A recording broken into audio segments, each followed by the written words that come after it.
জি, মাননীয় chief whip.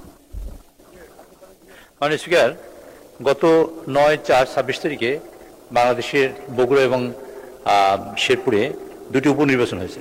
তো সেখান থেকে আমাদের মাননীয় সদস্য, শেরপুর 1 আসনে নির্বাচিত মাননীয় সদস্য হাফেজ রাশেদ, তিনি তার বক্তব্য বলেছিলেন তাদের একজন কর্মী সেই নির্বাচনে নিহত হয়েছে এবং তিনি এখানে পাঠ করেছেন নিরাজন। মাননীয় স্পিকার, পরবর্তী জানা গেছে সেই কর্মী নিহত হয় নাই এবং তিনি জীবিত আছেন। কাজে এই বিষয়টি যেহেতু সংসদে এসছে, না জীবিত আছেন, যেহেতু বিষয়টি সংসদে এসছে এবং রেকর্ড হয়েছে, সুতরাং এই বিষয়টি আপনি এক্সপান্স করার জন্য আমি আপনাকে অনুরোধ করছি।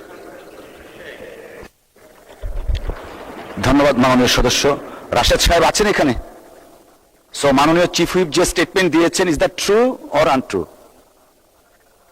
জি, রাশেদ সাহেবকে একটু দিবেন প্লিজ। মাননীয় স্পিকার, আমি ক্ষমা প্রার্থী।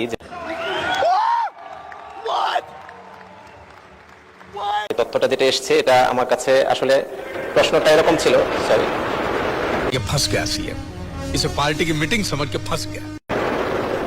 প্রশ্নটা এরকম ছিল যে আমাদের আগে যে নির্বাচনে যিনি নিহত হয়েছেন তার সংবাদটা আমি তথ্যটা উপস্থাপন না করার কারণে আমাকে পাশ থেকে চিরকুটে লেখা হয়। এটা আমি পড়তে গিয়ে আগে শব্দটা তখন দেখিনি। ইন দ্য মিন টাইম যিনি অসুস্থ ছিলেন, অর্থাৎ যিনি আহত ছিলেন, তিনি কিন্তু মারাত্মক আহত ছিলেন এবং তিনি সেন্সলেস অবস্থায় ছিলেন। আমার কাছে ইনফরমেশনটা এরকম মনে হয়েছিল যে ওনার কথাটাই বলা হয়েছে। तो साला बहुत नीच आदमी रहे। ধন্যবাদ মাননীয় সদস্য। সো মাননীয় চিফ হুইপ, এটা এক্সপান্স করা হলো। At the same time all the members, honourable members, আমরা যখন মহান সংসদে যে কোনো স্টেটমেন্ট দেই, আমরা নিজেরা ক্লারিফিকেশন করে মহান সংসদে উপস্থাপিত করব ভবিষ্যতে।